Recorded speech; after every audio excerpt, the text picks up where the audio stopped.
말씀은 로마서 4장 18절입니다. 아브라함이 바랄 수 없는 중에 바라고 믿었으니 이는 내 후손이 이같으리라 하신 말씀대로 많은 민족의 조상이 되게 하려 하심이라.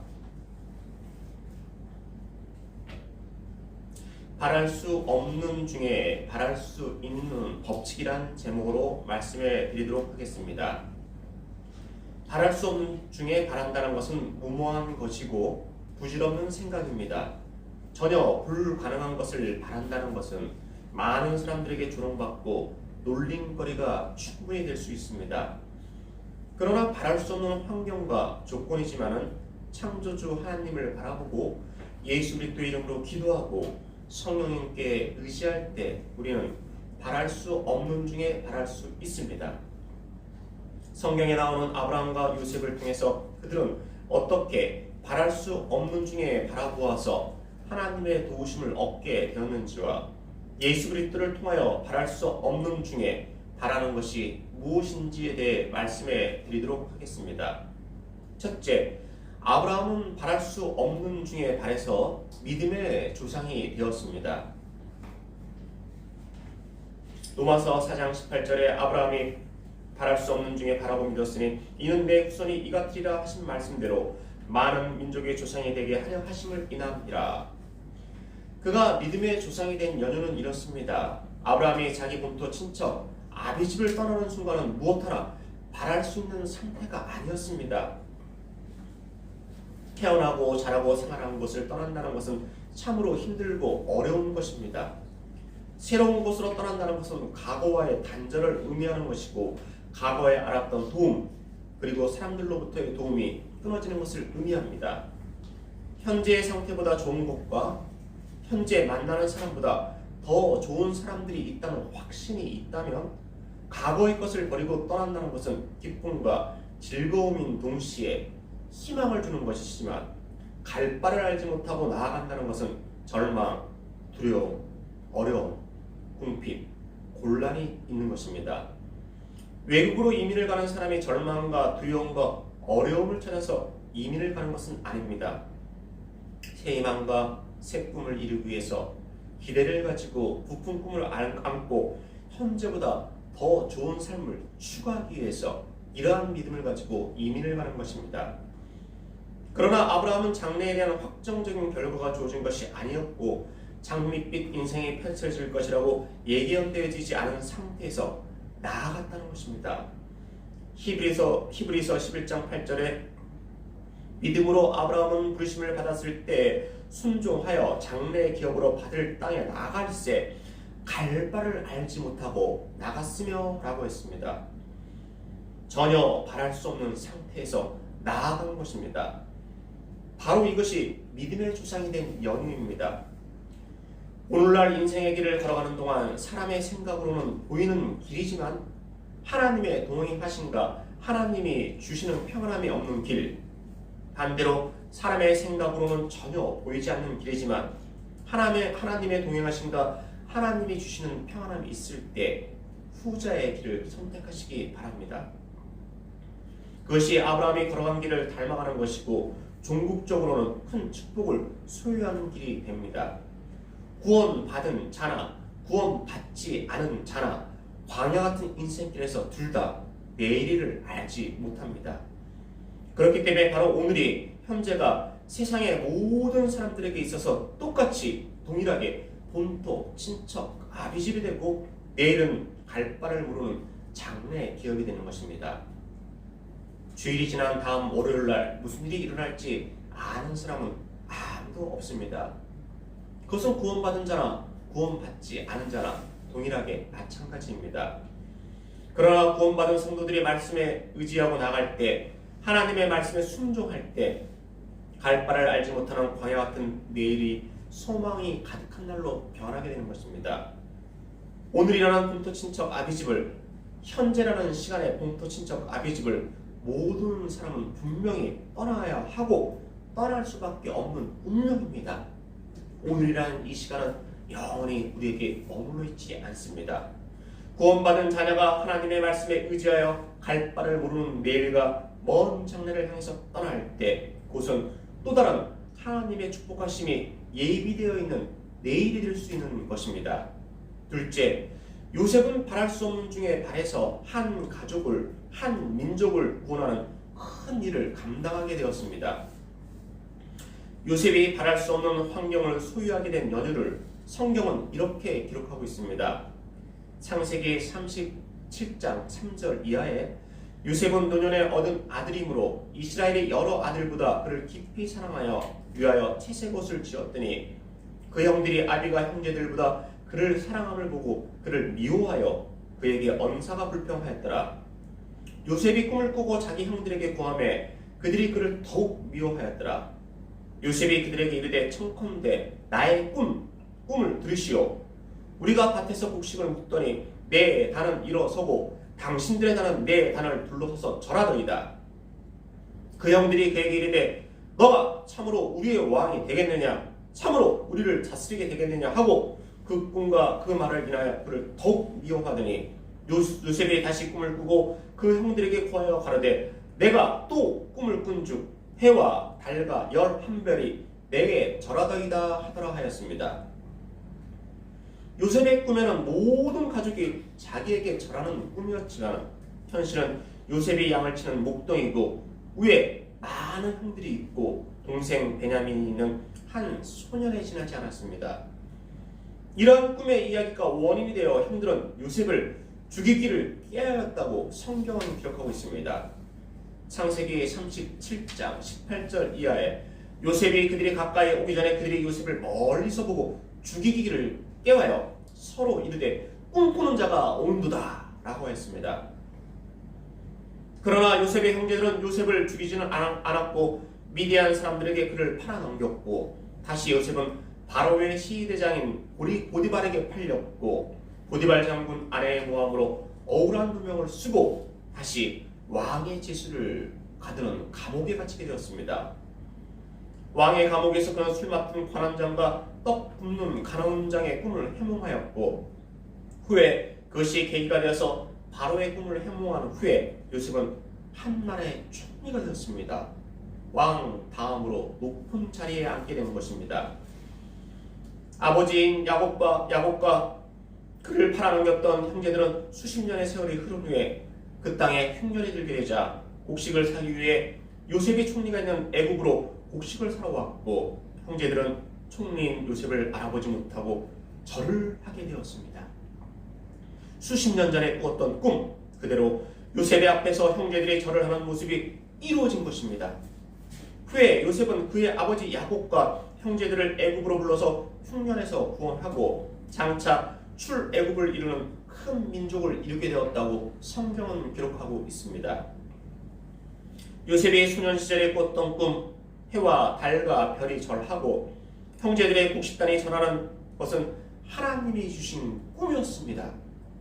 그는 이 하나님이 주신 꿈을 언젠가는 이루어질 것을 믿고 노예로 팔려가는 상황 속에서도 보디발 장군의 신임을 잃고 옥에 갇히는 상황 속에서도 그는 하나님을 떠나지 않고 하나님을 더욱더 신실하게 믿었고 의지하고 바라보았던 것입니다. 왕 다음으로 한 나라의 총리가 될 줄을 미리 알면서 오늘의 고난을 맞는 것하고 앞으로의 일이 어떻게 될 줄을 모르면서 오늘의 고난을 맞는 것은 큰 차이가 있습니다. 요셉은 한 나라의 총리가 될 줄을 안 게 아니고 몰랐습니다. 그러나 하루하루를 하나님께 의지하였고 기도하고 하나님을 바라보았습니다. 노예의 상태에서 감옥에서 무엇을 바라보겠습니까? 이러한 현실 속에서도 요셉은 바랄 수 없는 중에 하나님이 주신 꿈을 믿고 하나님의 도우심을 바랐습니다. 그래서 그는 노예에서 총리로 제수에서 총리로 그 신분이 변화해서 드디어 가족을 구원하고 민족을 이루는 큰 역할을 감당하게 된 것입니다. 오늘날에도 하나님은 그의 백성들에게 요셉과 같이 말씀의 꿈을 주었습니다. 지금은 바랄 수 없는 조건과 환경이지만 말씀의 꿈을 믿고 하나님의 도우심을 기대한다면 틀림없이 그렇게 이루어질 것입니다. 욥기 23장 10절에 나의 가는 길을 오직 그가 아시나니 그가 나를 단련하신 후에는 내가 정금같이 나오리라 말씀하셨습니다. 시편 37편 5절에는 너의 길을 여호와께 맡기라. 저를 의지하면 저가 이루시고 내 길을 빛같이 나타내시며 내 공의를 정오의 빛같이 하시리라. 요한복음 15장 7절에는 너희가 내 안에 거하고 내 말이 너희 안에 거하면 무엇이든지 원하는 대로 구하라. 그리하면 이루리라 하였습니다.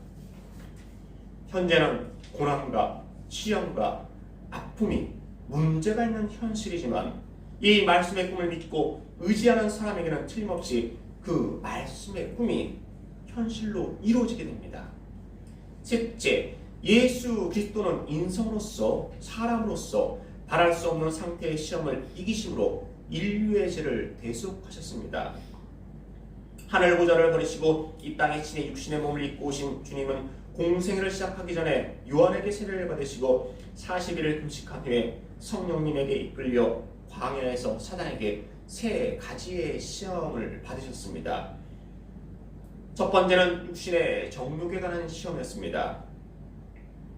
마태복음 4장 2절 이하에 40일을 밤낮으로 금식한 후에 줄이신지라 시험하는 자가 예수께 나와서 그러되 너가 만일 하나님의 아들이거든 명하여 이 돌들이 떡덩이가 되게 하라. 하나님의 아들이었지만 완전한 인간이셨던 주님이 40일을 금식하셨다는 것은 육체적으로 아주 힘든 것이었습니다. 인간의 육체적인 약한 점을 사단은 이용하여서 주님에게 배고프지 돌이 떡이 되게 하라 라고 했습니다. 떡보다는 금이나 보석이 더욱 값어치 있는 것이지만 주님의 상태는 40일을 굶는 상태였기에 가장 시급한 허기를, 배고픔을, 굶주림을 달래기 위해서 돌이 떡이 되게 하라고 하는 것입니다. 그러나 주님이 이 땅에 오신 구원의 목적을 알고 계셨기에 사단의 시험에 빠지지 않았습니다. 마태복음 4장 4절에 예수께서 대답하여 가라사대 기록되었을 때 사람이 떡으로만 살 것이 아니요 하나님의 입으로 나오는 모든 말씀으로 살 것이니라 하였느니라 하였습니다. 40일을 굶주리신 예수께서는 육신의 정욕인 먹을 것을 구하는 것이 먼저였지만 육신의 필요를 구하지 않았습니다. 40일을 굶은 사람이 허기진 사람이 먹을 것 이외에 다른 것을 구했다는 것은 바랄 수 없는 최고의 상태에서 다른 것을 바랬다는 것을 보여줍니다. 그것은 바로 인류의 구원을, 인류의 대속사를 바랬다는 것입니다. 두 번째, 안목의 정욕에 관한 시험이었습니다. 마태복음 4장 5절 이하에 이에 마귀가 예수를 거룩한 성으로 데려가다 성정 꼭대기에 세우고 가로되 너가 만일 하나님의 아들이거든 뛰어내려라. 기록하였을 때 저가 너를 위하여 그 사자들을 명하시니 저희가 손으로 너를 받들어 발이 돌에 부딪히지 않게 하리로다 하였느니라. 높은 성전에서 뛰어내려도 너가 하나님의 아들이라면 하나님의 사자가 너를 땅에 보이는 돌에 전혀 부딪히지 않게 할 것이다 라고 하였습니다. 인류를 원죄에 빠뜨린 사단은 가장 최고의 수단을 통해서 예수의 공생애를 저지시키고자 하였습니다. 주님의 패배는 사단의 승리가 되는 것이고 주님의 승리는 사단의 패배가 되는 것이기 때문입니다. 사단이 주님이 걸어가실 공생의 길을 걸어가지 못하도록 고분분투하면서 막으려고 하는 것은 어둠이 결코 빛과 같이 있지 못한다는 것을 알기 때문에 그랬습니다. 빛이 있으면 어둠이 없는 것이고 어둠이 있는 곳이면 빛이 없기 때문입니다. 주님과 사단은 공존할 수 없습니다. 물과 기름이 한 병에서 섞이지 않고 공존할 수 없는 것처럼 말입니다. 사단은 눈으로 보아서 너가 진정 참으로 하나님의 아들이라면 이라고 했는데 사단은 예수가 하나님의 아들이었다는 것을 알았습니다. 그러나 예수님의 자존심을 건드려서 자기의 계략을 실현시키기 위해서 그렇게 이야기했던 것입니다. 너가 하나님의 아들이라면 이 정도의 높이에서 뛰어내릴 때 하나님의 사자가 너를 보호해 줄 것이다 라고 했습니다. 즉 사단은 예전에 에덴 동산에서 하와에게 사용하였던 예전의 기억을 그대로 되살려서 100% 인간인 주님에게 사용하였던 것입니다. 100% 에덴 동산에서 성공하였기 때문에 이것도 틀림없이 100% 예수 그리스도에게 성공할 것이다 라고 확신했던 것입니다. 창세기 3장 1절에 여호와 하나님의 지으신 들짐승 중에 뱀이 가장 간교하더라. 뱀이 여자에게 물어 가라되 하나님이 참으로 너희더러 동산 모든 나무의 실과를 먹지 말라 하시더냐? 참으로 너가 하나님의 아들이면 뛰어내려라. 이렇게 주님에게 이야기했습니다. 그러나 주님은 마태복음 4장 7절에 예수께서 이르시되 또 기록되었을 때 주 너의 하나님을 시험치 말라 하였느니라. 내가 진정 하나님의 아들인데 이보다도 더 높은 성전 꼭대기에서 뛰어내려도 상치 않을 것이다. 이 정도쯤이라면 누워서 죽먹기다. 생각을 주님은 하지 않으셨다는 것입니다.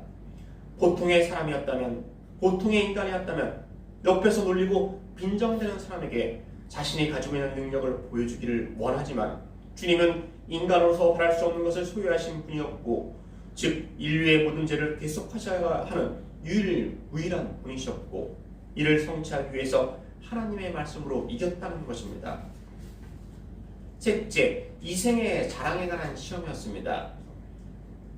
마태복음 4장 8절 이하에 마귀가 또 그를 데리고 지극히 높은 산으로 가서 천하 만국과 그 영광을 보여 가로되 만일 내게 엎드려 경배하면 이 모든 것을 내게 주리라 하였습니다. 천하 만국과 영광을 가지게 된다는 것은 개인에게 있어서 참으로 영광스러운 것입니다. 한 개인이 한 단체에서, 한 나라에서, 한 세계에서 존경받을 수 있는 자리와 권력을 가진다는 것은 누구나 원하고 바라는 것입니다. 사단은 주님에게 높임받는 자리를 보여주었습니다. 이생의 사랑에 대해서 보여주고 그것을 주겠다고 하였습니다. 인간이셨기에 그러한 것을 물리친다는 것은 주님에게 있어서도 힘든 것이었습니다. 그러나 이생의 자랑을 하나님의 말씀으로 물리치셨습니다. 하나님의 아들이기에 이 세 가지의 시험을 이긴 것이다 라고 흔히 믿지 않는 사람들은 이야기할 수 있습니다. 사람이었다면 결코 이길 수 없었을 것이다. 사람이었다면 사단의 세 가지 시험을 결코 물리칠 수 없었을 것이다 라고 이야기할 수 있습니다. 그러나 주님은 하나님의 아들인 동시에 그 안에 완전한 인성을 소유하신 분이셨다는 것을 사단은 알고 있었기 때문에 사람의 가장 나약한 세 가지 부분을 가지고 공격하였다는 것입니다. 그러기에 사단이 주님에게 행한 세 가지의 시험은 도리어 주님이 완전한 인간이었다는 것을 오히려 증명하여 준 계기가 되었습니다. 사단이 행한 세 가지 시험은 예수 그리스도가 완전한 인성을 소유하신 하나님이었다는 것을 보여주는 것이었습니다. 요한일서 2장 16절에 이는 세상에 있는 모든 것이 육신의 정욕과 안목의 정욕과 이 생의 사랑이니 다 아버지께서 쫓아온 것이 아니요 세상으로 쫓아온 것이라. 즉 세상에 있는 모든 시험을 주님에게 사단은 사용한 것입니다. 주님이 이 세상의 모든 시험을 이긴다는 것은 육신의 몸을 입고 오신 분으로서는 결코 승리할 수 없는, 기대할 수 없는 조건과 상태의 시험이었습니다. 그러나 주님이 광야에서 겪으신 세 가지의 시험을 이기신 것은 장차 주님이 승리하심을 예고하는 예고편이 되었고, 주님이 십자가상에서 예수께서 신 포도주를 받으신 후 가라사대 다 이뤘다 하시고 머리를 숙이시고 영원히 돌아가시니라. 이 말씀을 통해서 완전한 승리를 결정짓게 된 것입니다. 사단이 인간이 되어오신 주님에게 행한 시험은 인간으로서는 이길 수 없는 가장 최고의 시험을 한 것이지만, 인간으로서 견디기 힘든 최고의 시험을 주님은 하나님의 말씀을 통해서 이기셨다는 것입니다. 오늘날 세상을 살아가는 하나님의 백성들은 광야 같은 인생길을 걸어가고 주님이 겪으신 시험에 견주지는 못하지만 사람으로서는 견디기 힘든 많은 시험이 다가옵니다. 인생의 길을 걸어가는 동안 계속해서 여러 가지 시험이 다가옵니다. 원하고 바라고 기대지는 않았지만 분명 모두에게 이런 시험이 다가옵니다. 믿는 자나 믿지 않는 자에게 동일하게 다가온다는 것입니다. 주님의 공생애를 차단하려는 사단의 계략처럼 믿음의 성도들이 선성문에 도착하지 못하도록, 영원한 생명을, 의의 멸류관을 얻지 못하도록, 영원한 기쁨을 얻지 못하도록 여러 가지 시험이 물밀듯이 파도처럼 다가옵니다. 그러나 주님이 하나님의 말씀을 통해서 승리하셨듯이 믿음의 성도들도 광야 같은 인생길에서 만나는 여러 가지 시험을 하나님의 말씀을 통해서 이기고 극복할 수 있습니다.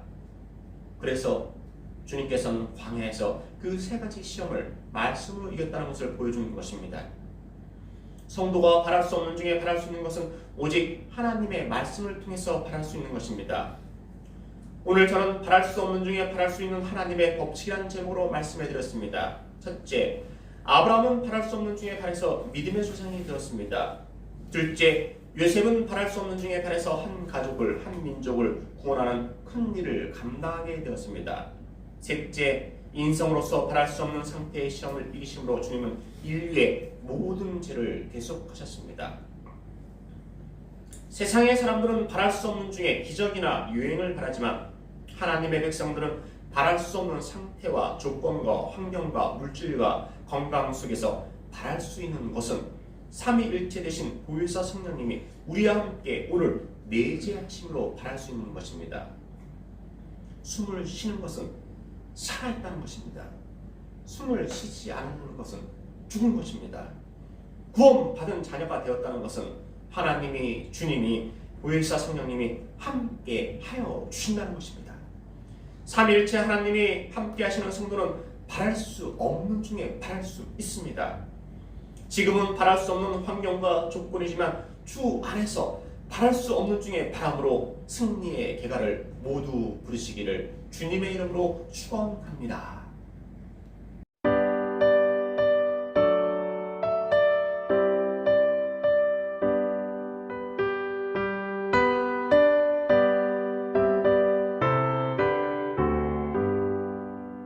전능왕 오셔서 주 이름 찬송케